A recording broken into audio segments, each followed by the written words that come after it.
Hello, Nick. Hi, Doug.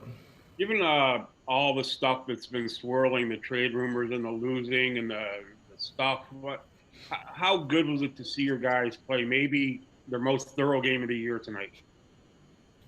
Yeah, I mean, it was good, Doug. I think we certainly needed it. We certainly are capable. I mean, that might have been, like you said, best we've done all year. Similar to the other night against Utah, though, I thought. We did a lot of things we were wanting to do, and we were pretty decisive, most of the game offensively. So, yeah, it was good. And I know it's probably not the right word, but is it frustrating that you haven't had a chance to be that way for so long? Well, I mean, the only thing that's frustrating about it, Doug, is if we can't play our way back into having a chance at the end. Right? I'm just again. I said that a month ago that it was time to, continue to improve and find a rhythm and get some consistency and things like that, so we can be playing our best basketball, at the end and give ourselves a chance because I mean, I don't know. I mean, I'm not going to sit here and act like, I know they had a tough back to back and they didn't play very well. I'm not taking anything away from our guys, but, those nights you're seeing a lot of nights like that in the league right now. It's just the schedule's tough, man. It's just game, travel game. It's just tough. And you're going to have some nights where it's just everything looks out of whack, I think. I mean, we've had our share here lately. But hopefully we're not a million miles away of getting some postseason play, and that's what we got to be playing for, and continue to improve and figure things out and try to make a run at that. Great, thanks and congratulations. Have a Thanks, nice, Doug. quiet day tomorrow. Okay, I will. I'm gonna sleep Thanks, in tomorrow, Doug. So like 3 o'clock. All right. thanks, Doug. We'll go to Josh Lundberg. Hey, Nick. Obviously, there isn't much about this season that's been ideal. But if this does end up being the last game as a Raptor for any of those guys, how tough is it? How unfortunate is it that it wasn't in front of a sold out crowd in Toronto that got to sort of pay their respects to those guys? Yeah, I mean, I think in this situation, Josh, a lot of that's tough. I think that you just never know, and I would again, I don't know what's going to happen. I think that the overall health of the organization has got to be at the forefront. What are we doing for our organization, short term, long term, has to be in play here.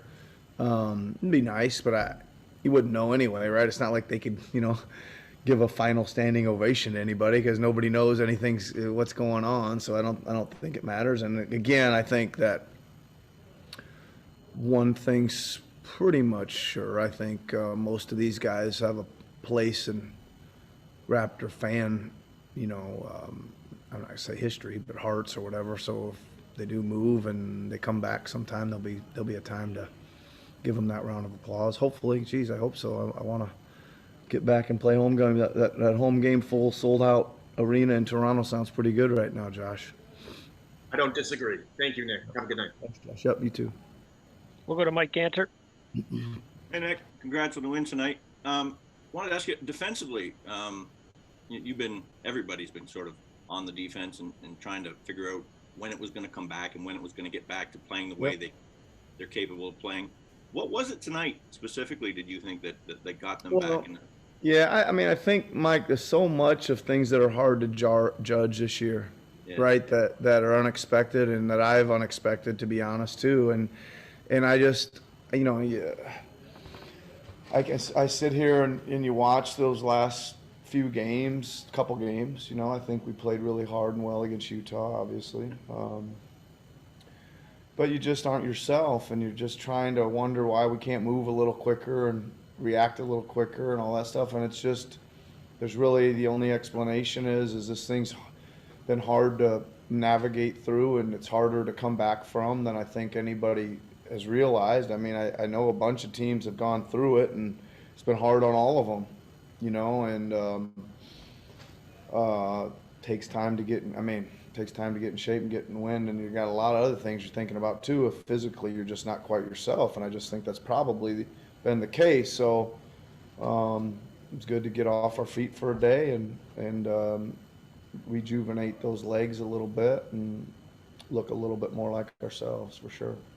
Got it. Appreciate it, Nick, and Yep. envious of the haircut, by the way. Really? Thanks, man. We don't get the opportunity up here right yet. My first one and I think my second one of the year, so maybe my Thanks, first Nick. one too, actually. So We'll go to Michael Grange. it's incredibly liberating, Mike. Congrats Who's for this that, now? Nick. We all deserve to be liberated. Yeah. Uh, Okay. I mean, do you allow yourself to get emotional all in these moments? I know we don't know what's going to happen, but potentially that was the last game coaching a group the remaining group that won a title for you or with you. And like, do you let yourself reflect at all, or is that just us?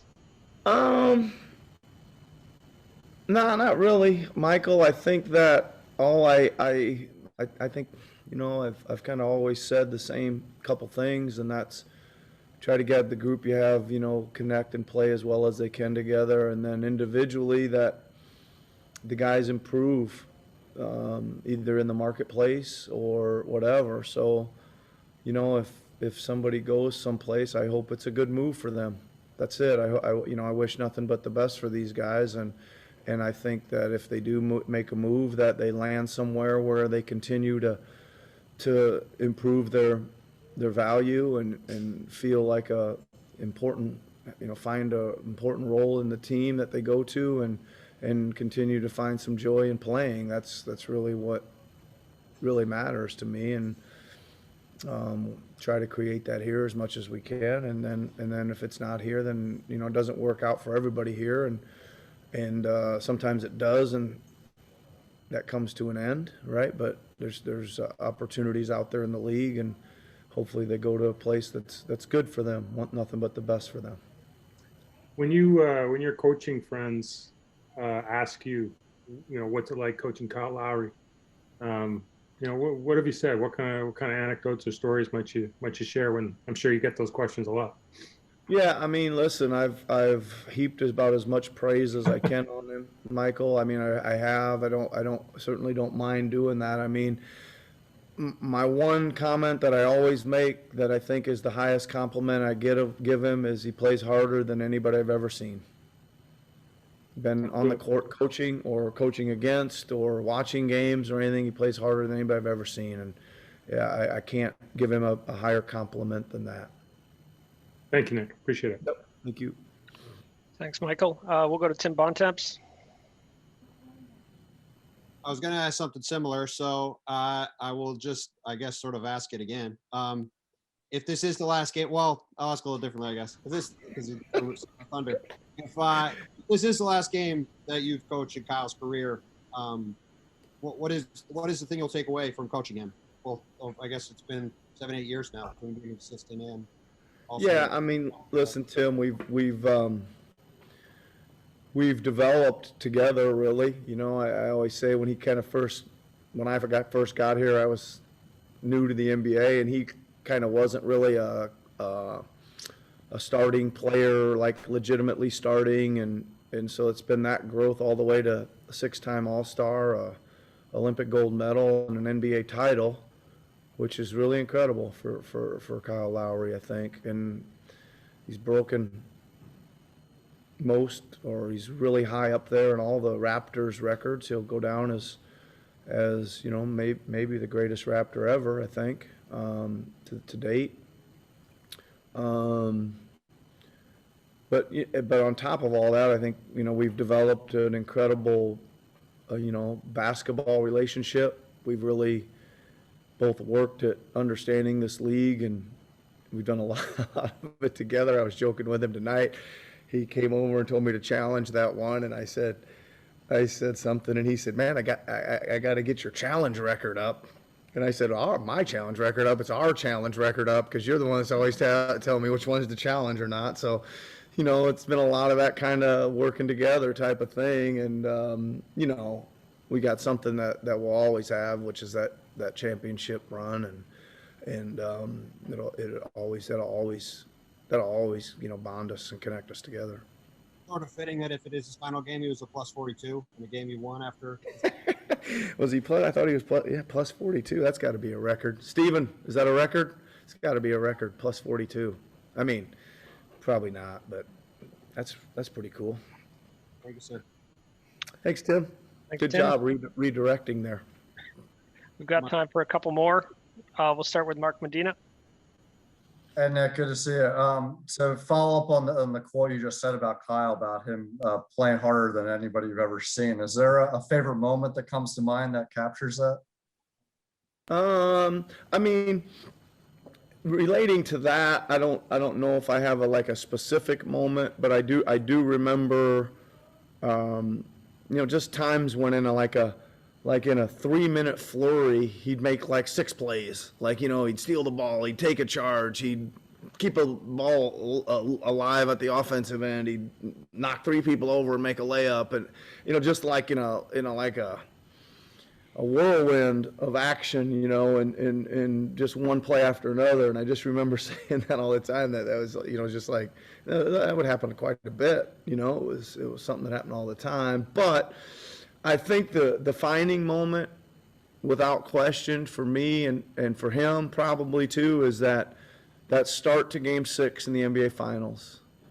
And he came out, and I kind of remember looking at him in the locker room before we were heading out, and man, did he just look ready. Like he couldn't wait for the ball to go up, and he just tore out of there. And I don't know, I think he had 11 points in the first few minutes of the game, and it really just, that's something that kind of gets everybody else going and settles everybody else in, and so many guys ended up playing well in that game, and they all had to. We needed every bit of it, right? But so that I'll never forget, just kind of that moment in the locker room and that tear in the biggest game of any our organization's history. Thanks, Mark. We'll wrap up with Stephen Long. Hey, Nick. Eric Koreen wants to inform you that the plus 42 is the highest of anybody this season, and it was the Kyle's career high. It was also the second highest plus minus in Raptors history, to Mark Jackson. Cool.